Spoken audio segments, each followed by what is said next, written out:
Girls that are going to be baptized tonight has written something to share with you guys, which is really beautiful. I just read it, and I'm going to allow her to share that with you also. The day I accepted Jesus Christ into my heart was not only the happiest day of my life, but the most important. Little did I know the beautiful way to make my faith known. Baptism is not only a profession of my faith in Jesus Christ, but the beginning of a new life with Him. While baptism affirms your relationship with Jesus, it also symbolizes the commitment you've made to your faith.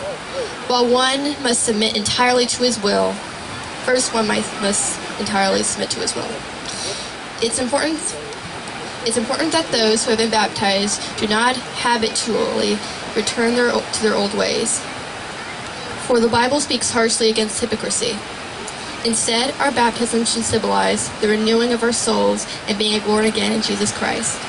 Secondly, baptism is also a profession of faith.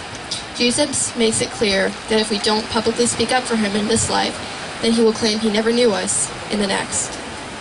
Lastly, it's necessary for Christians to know the story behind baptism to understand its true meaning.